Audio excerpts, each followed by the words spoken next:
Are you tired of thinking about drinking, trying to control it, and ending up in the same loop? I know that feeling well. Okay, that's what this is about today. Before we begin, I want to invite you to join me for a free live workshop this summer. If you've read the books, listened to the podcast, taken breaks, and still find yourself having the same conversation with yourself about drinking, this workshop it's a series of workshops. They're all free, and I'm going to help you understand why knowing what to do hasn't been enough to create lasting change, where the stop-start pattern keeps breaking down, and what you can begin practicing differently. This is not another hour of information to save and never use. You'll leave knowing what your next step is and how support can make this process feel a whole lot less overwhelming. You can find all of the workshop details and reserve your free seat through the link in the show notes, okay?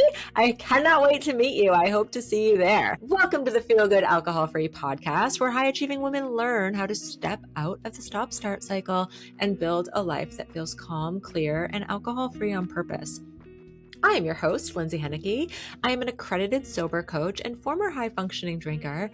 After more than a decade of drinking every night while keeping up a big career and a life that looked really amazing from the outside, I rebuilt my identity from the inside out. Now, I help women stop negotiating with themselves and trust their own decisions again. This is not a podcast full of cliches or willpower pep talks. You're getting real conversations, lived experience, coaching, and practical tools that you can use inside your actual life, not perfect conditions. So take a breath. You're here because you're ready to feel good in your real life. Let's get started.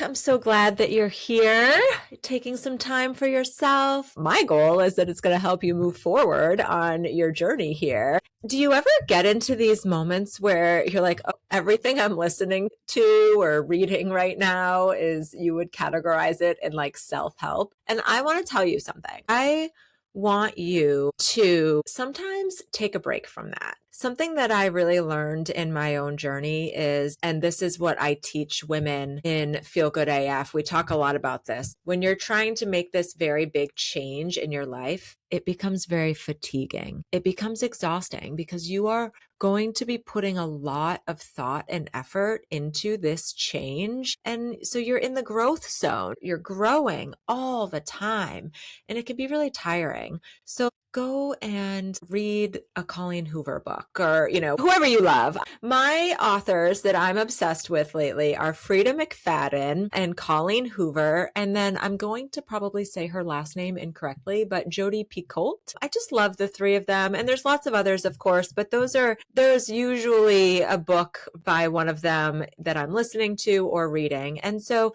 sometimes I just want you to know, take the break, read the psychological thriller. And that is a version of you taking care of yourself, because quitting drinking is this like self-discovery of ourselves, and taking care of ourselves and going to bed early and reading is taking care of yourself. Can you believe that it's the first minute of the episode and I already went down a tangent? If you've been around a while, you can believe it. So, okay, let's dive in. You probably know a lot more about alcohol than you did a year ago. And like I was just talking about this self-help category, you have listened to the podcasts, you've read the books, you've maybe even taken some breaks from drinking. You know alcohol affects your sleep, your anxiety, your mood, and your energy. Like, there's nothing about this you don't know. You may even know exactly what time of day you are most likely to change your mind about that drink. You know, when 3 o'clock rolls in and you're tired, you've been back to back, somebody has irritated you, there's 27 texts from your kids about something they forgot or whatever, and it's all of a sudden you're just, oh my gosh, all of my do not drink today plans are going out the window, and you're watching them just fly away like a bird out the window. But here's the thing, with all of this knowledge that you have, why hasn't knowing all of it created the lasting change that you're looking for? Oh boy, oh boy, oh boy. One of my other favorite sayings, information does not create transformation. Knowing what to do and being able to consistently do it in the moments that matter are two very different skill sets. And it's like, information can help you understand your drinking. I mean, I spent probably 4 to 6 months processing the information that I was learning about what I had been doing to my brain and my body for so many years by drinking. And you all know, like, This Naked Mind, that one is really going to open your mind that is a book where I read it for a couple weeks and then I had to set it aside for a little while because it was almost too much for me to handle. I don't want to know anymore, and it's heavy. It's big realizations of, oh my God, this is what I've been doing to myself. And so while this information can really help you understand your drinking, and it is a very big part of the journey, it shows you that you're not imagining the 3 a.m. anxiety. Those 3 a.m. wine wake-ups are very real. And it can explain why one glass always makes you want to have another. I always say it's easier to say no to the first one than it is the second one. And it can help you recognize the cycle that you're in. And this awareness is very important. It matters. But eventually, more information just kind of becomes this very sophisticated way to remain exactly where you are. Just like when I would be reading some of the Quitlet books, I would be like, you know what? I face this right now. And I would go another month and just be like, forget it. And I would be drinking every day.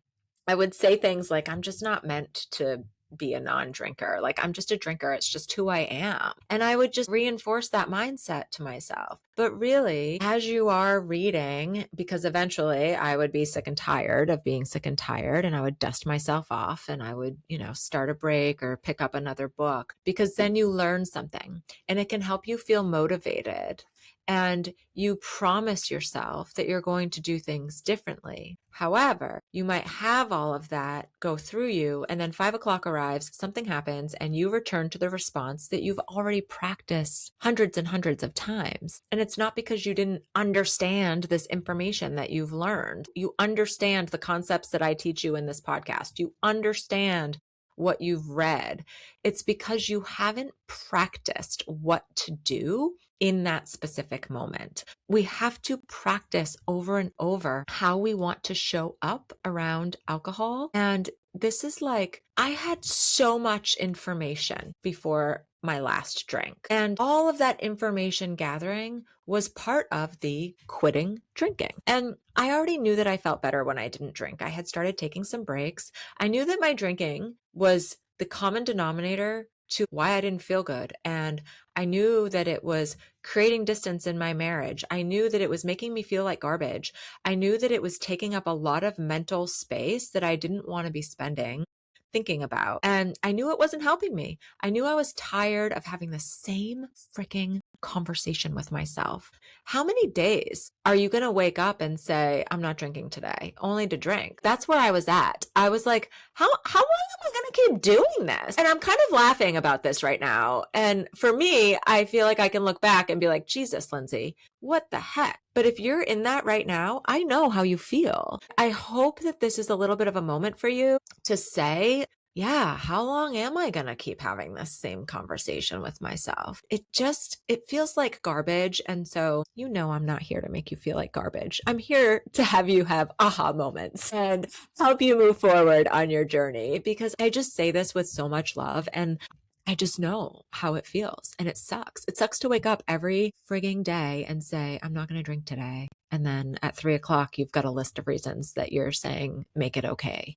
And this is why knowledge, all of this information, it does not equal to follow through. Like, reading the book and listening to this podcast isn't going to make you follow through tonight at 5 o'clock. So I'll talk a little bit about my very first 30-day break, which, by the way, I didn't even make it to 30 days. So I have shared this story before, but I think it's important for you all to hear these things multiple times. I want you to see what a big epic failure I was so that you feel better about yourself. Okay. That's what we're doing here today. So I had taken breaks from alcohol before this. I always say that I got serious about quitting drinking in November of 2018.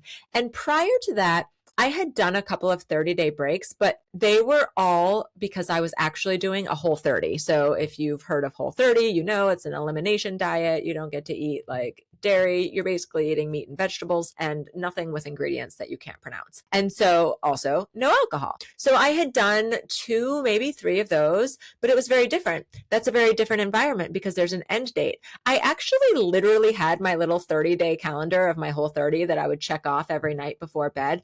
And on day 31, I don't even know where I got this, but I had a little sticker of a wine glass in it. I wasn't thinking about wrapping up Whole30 and having, a big hunk of cheese. I was thinking about that wine glass. And so it was just different mentality, had that end date. I'm sure you've done things like that where it's just different. There's a different motivation behind it. And of course, I never was like, oh, I'm feeling so amazing. It must be because I wasn't drinking alcohol. I was like, I feel great. It's because I haven't had dairy. Can't wait to have a glass of wine. Gosh, when I look back, I feel like I just feel so ignorant to it. And which I was actually. I hadn't done the research yet of what alcohol did. Anyway, let's fast forward to November of 2018. And I talk about this book all the time. I read A Happier Hour by Rebecca Weller. Such a good book. Rebecca was actually a guest on the podcast. If you go way, way back, I will link that episode in the show notes if you want to catch it. But she's an author. She ran Sober Group for about 10 years. She had her community and now she's back in corporate. She's written several bestsellers. She's amazing. Anyway, we'll link that episode in here. But in her book, she talked about doing a 100-day break. And so I was, okay, well, just no way. My brain could not even wrap anything around 100 days of not drinking. Here I was, Thanksgiving weekend in the US, and I was like, you know what? I'm going to do this. I'm going to take a 30-day break. Well, guess what? Like day 28 or 29, I can't remember. That was Christmas Eve, and that was also my 40th birthday. So I will cut this story short and let you know that I failed epically, and I drank all day on my 40th birthday. It was awful. My husband knew how bad I felt. I was so mad, but I will tell you, I woke up on Christmas morning feeling absolute garbage. But I got up and I picked up my Quit Lit book that I had brought with me on this trip that we were on. We were visiting my family in Denver. And I remember reading this book thinking, oh my God, I hate myself so badly right now, but I have to read. So Christmas morning, I spent like 10 minutes reading this book. And then I was like, okay, I'm done. I hate myself so much. And what ended up happening after that was me drinking every single day. We had other travel plans. We kind of did a big Christmas tour that year where we flew to Denver for part of Christmas and then we flew to Rochester, New York to spend part of Christmas and then we came home and it was just like a lot of travel and I felt really guilty. But I want to tell you about that first 28 days before or 29 before I started drinking. I went on a work trip to Washington, D.C. with our HR manager who I worked with at the time. That was where I took a week-long training and was certified in employee engagement. It was a big milestone in my career, and it made me really happy and excited. I was very motivated by it. And it felt even better that I did the whole week alcohol-free. I couldn't believe it. I went to a Yankee swap, like Christmas party, without drinking. I went to a Christmas brunch with some girlfriends that they kind of did for my birthday because I wasn't, I never really get to see friends so much on my birthday. It's usually spent with family. So my girlfriends put together a little brunch for me for my 40th birthday and I didn't drink at that. So it was just like I did a lot of amazing things. I was collecting evidence that this all feels great. It was all awkward, really awkward, but I did it. And I was so proud of myself after. And when I drank on my birthday, I made it equal this big fat failure. Oh, I didn't hit the 30 days that I committed to. I didn't do this. And now, a week later after, I was drinking every single day again. I hit the F it button like there was nothing else, no other option. I was like, I drank on my birthday, I've screwed up my 30 days, and now it's December 25th, like, forget it. Big fat F it button, and I just rode the drinking wave through New Year's. And I remember starting January feeling so incredibly disappointed in myself, and I picked up this Naked Mind. I started to read a little bit more, but I had just associated this as such a personal failure and that I was never going to be able to do it, that I spent the first half of 2019 kind of waffling, not even thinking like I'm ever going to get there. And I would occasionally pick up a Quit Lit book and I would occasionally try to take a Friday night off or all of these things. But I wasn't pushing myself to try and I pushing myself to have an open mind about it. And then eventually, the summer of 2019, I was back in that place where I hated myself. I was so sick and tired of waking up feeling garbage and saying, I'm not going to drink today, only to drink. That horrible cycle that I was just back in. And so for a really long time, I thought the problem was that I just hadn't found this right piece of information or this right clear calendar or burst of motivation to make me want to do this. Even though I felt effing amazing in that December or that almost 30 days in 2018, I saw it then. I was like, this is what Rebecca Weller's talking about in her book. But I couldn't get back there because that's what alcohol does. Alcohol's a depressant. Alcohol makes you feel like garbage. And at the same time, it makes you feel like it's your best friend. It's really crappy, to be honest. And so I started to see this thing of like, I have to practice. My life is never going to be clear. And my calendar is never going to be clear. I have to start practicing. I have to call a girlfriend and ask her if she wants to go out to dinner, and I have to not drink. Or I have to go out to dinner with my husband and not drink. And we have these little private promises that we make to ourselves because you already know there is not a person on the planet that doesn't think that you are reliable. You show up, you do what you say what you're going to do, stuff gets done, everyone relies on you, and they know they can count on you.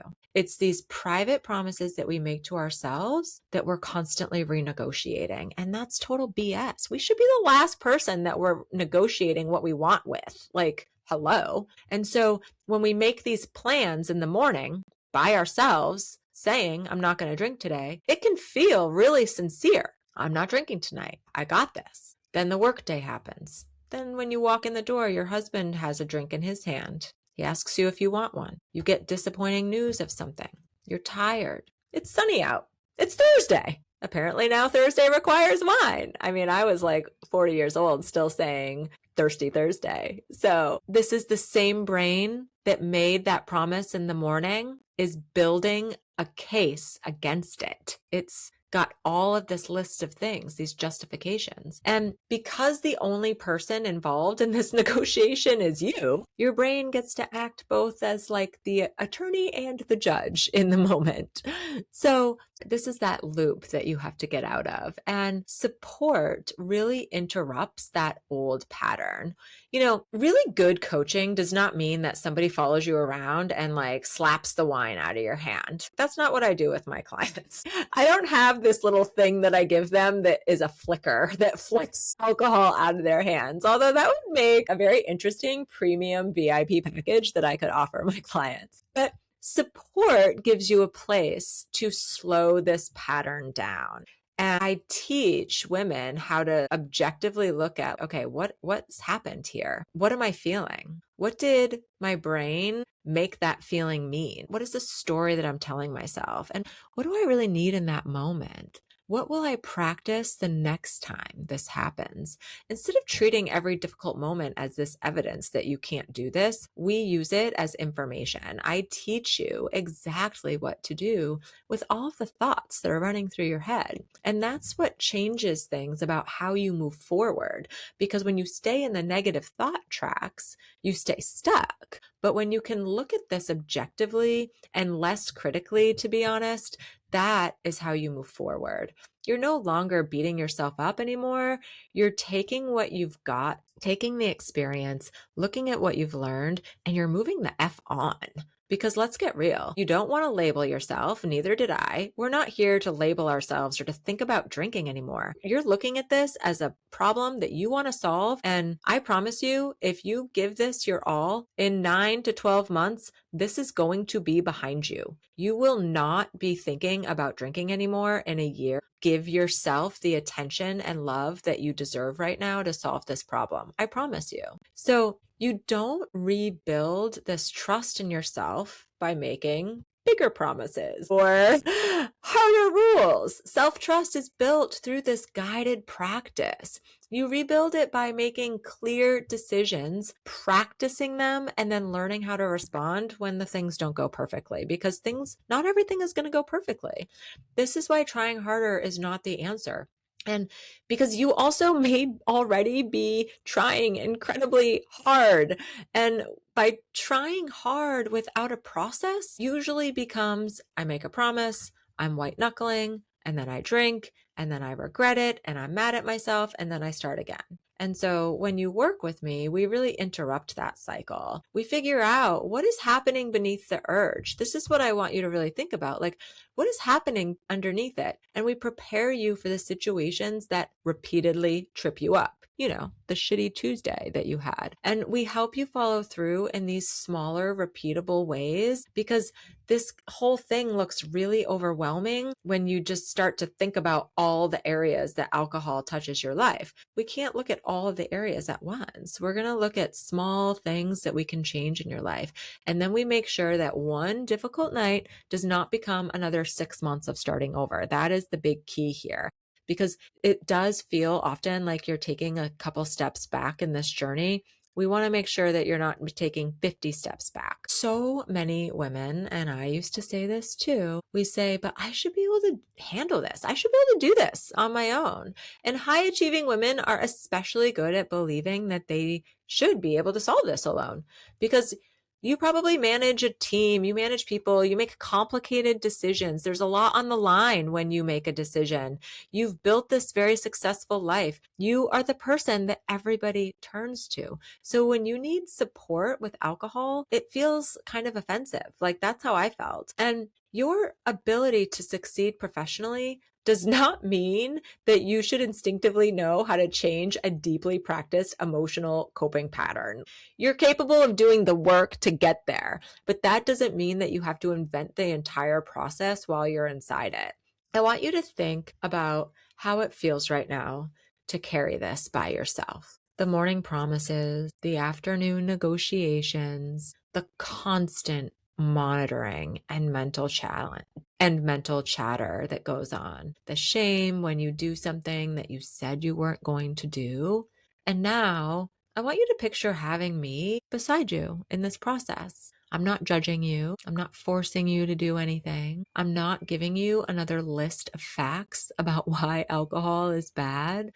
I'm helping you understand exactly where the pattern breaks down and what to practice instead. Helping you prepare for the moments that usually undo all of your plans, and reminding you that discomfort does not mean that you have made the wrong decision. The question is not whether you are technically capable of doing this alone. The question is, how would you feel and how much more progress could you create if you didn't have to? I really want you to think about that. And I know how scary it is to invest in yourself, but all of the women that I work with, they say, I wish I would have done this sooner. So if you want to see what our specific work would look like together, go ahead and book a discovery call with me and we will talk through it. The link is in the show notes to book it, or you can shoot me an email and we can chat about any questions that you might have, because I know that when you step into this work, your success is going to be inevitable. Okay, until next time. And don't forget, go ahead and read like a non-self-help book tonight too. Take your mind off this whole thing. Thank you for listening to the Feel Good Alcohol Free podcast. If this episode